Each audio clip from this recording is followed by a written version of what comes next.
295. Di mana konsentrasimu? Reiko, kau dengar tidak sih papa bilang apa? Oh, ya dengarlah papa. Secepat mungkin, Reiko menjawabnya refleks dan berusaha menutupi kegugupannya. Hati Reiko ciut ketika mendengar papanya meninggikan suara kepadanya. Katakan kalau begitu apa yang tadi sudah papa sampaikan. Dan benar sudah dugaan Reiko. Kalau papanya tidak bisa percaya begitu saja dan memintanya menjelaskan. Papa tadi membicarakan penjualan perusahaan kita, dan tadi Papa lagi bahas kenaikan penjualan di Timur Tengah, dan ini bisa menutupi penurunan penjualan di negara kita sendiri. Memang itu yang kita bahas dari tadi garis besarnya. Tapi yang mau Papa tanya, apa saja saran yang tadi Papa berikan? Kalau disuruh menggambarkan secara umum, tentu saja benar apa yang dikatakan Reiko dan pembahasan apa yang memang mereka bahas ini. Tapi Andra Wijaya tidak terlalu bodoh untuk mempercayai anaknya begitu saja. Sedangkan dia tak yakin kalau Reiko memang ada di sana dan mendengarkannya. Untuk saran itu, maaf Papa, aku lost, tapi aku sudah merekam semua pembicaraan kita. Reiko menunjukkan handphonenya yang memang merekam pembicaraan. Dia memang selalu seperti ini, dan biasanya dia gunakan itu untuk bahan referensi saat mengulang mengkaji pekerjaannya di rumah. Apa sebenarnya yang menjadi masalah denganmu sih? Aku melihatmu tidak fokus di rapat, dan aku juga melihatmu tidak fokus saat aku bicara. Ini bukan hanya sekali, sudah seminggu terakhir seperti ini dan semakin parah dari hari ke hari. Jelas saja Indra marah, karena memang ini bukan hanya saat itu. Sudah sering dia menegur Reiko juga, dan dia juga sudah memberitahukan anaknya untuk fokus dan sering bertanya apa permasalahannya. Tapi Reiko memang tidak menjelaskan lebih. Dia hanya menyatakan kalau dirinya tidak apa-apa dan tidak punya masalah apapun. Papa tidak perlu cemas. Bagaimana aku tidak cemas kalau aku melihatmu seperti ini? Ember kembali mengembalikan itu kepada Reiko. Jelas saja ini membuat Reiko pening juga. Maaf Papa, apalagi memang yang bisa dia katakan kecuali kata maaf itu. Kau ada masalah dengan Brigita? Reiko menggelengkan kepalanya. Aku hanya ada masalah sedikit sama pekerjaanku yang lain. Maaf, aku tidak bisa cerita. Sulit bukan bekerja dengan dua bidang yang berbeda? Sebenarnya tidak sulit. Ini semua mudah untukku karena aku bisa berkonsentrasi. Tapi sesuatu dalam benakku ini memang tidak bisa aku jelaskan kenapa. Sebetulnya Reiko ingin menjawab seperti ini dalam hatinya. Tapi dia tetap mengangguk dan tidak menyalahkan Indra akibat dugaannya itu. Sudah kubilang padamu, kau tidak percaya padaku. Kerja dua bidang itu sulit. Maaf Papa, tapi aku sudah melangkah ke sini dan aku harus menyelesaikannya. Selesaikan dan jangan ambil job baru lagi, apapun itu jobnya. Reiko tak bisa melakukan apapun kecuali mengangguk setuju dengan apa yang dikatakan papanya. Dengarkan lagi rekaman yang sudah kau rekam dan coba pertimbangkan apa yang sudah aku sarankan itu. Pria itu berdiri dan tak ada minat untuk bicara dengan putranya yang sudah membuat dirinya kehilangan kesabaran. Shh. Setelah Reiko melihat papanya keluar dari ruangan, dia pun memijat kepalanya sambil menyandarkan tubuhnya di sandaran kursi. Pening sangat kepalanya. Apa yang salah dengan diriku?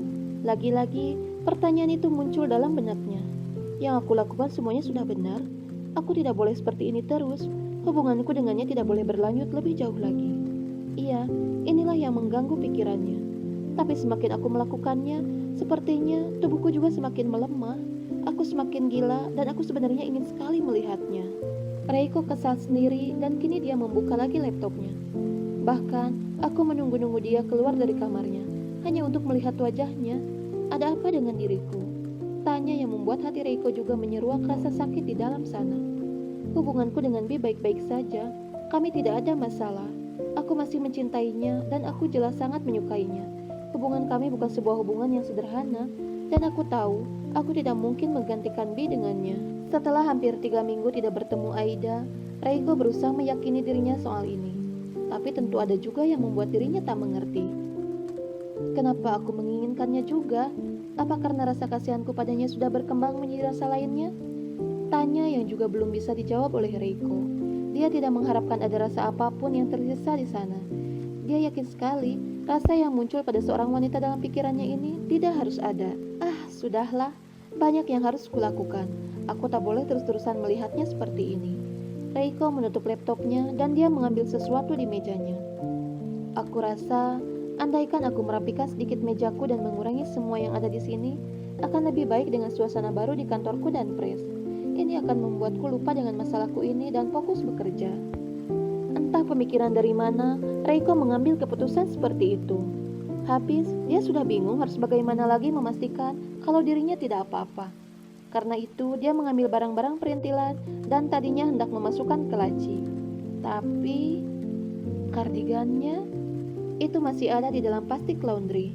Reiko tadinya mau memasukkan semua yang menurutnya harus disingkirkan dari mejanya ke laci bawah. Tapi penuh, karena ada kardigan itu juga. Dia tak jadi memasukkan barang di mejanya, justru mengambil kardigan bekas lap darah dan beling itu. Masih ada beling-beling yang tertinggal sedikit, dan mereka juga sudah menjelaskan serpihan kecil ini tak bisa hilang. Reiko kini memegang baju yang tadi dikeluarkannya dan melihat memang ada serat-serat yang masih terdapat belingnya. Aku benar-benar merindukanmu, gumamnya dalam hati dengan pikiran yang tak jelas. Ya, tak ada yang bisa Reiko lakukan kecuali hanya memeluk kardigan itu. Aku merindukanmu, dan ini gila, aku tidak boleh menunjukkan rasa apapun padamu.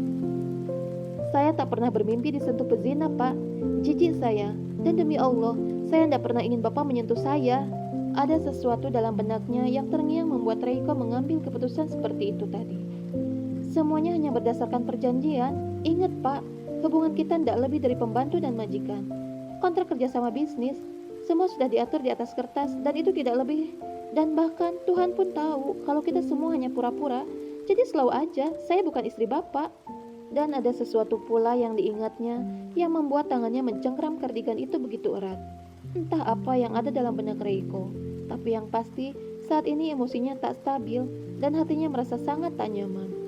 Sudah hampir 3 minggu aku tidak melihatnya, tapi kenapa aku tidak bisa membuat perasaanku jadi lebih baik dan malah jadi seperti ini?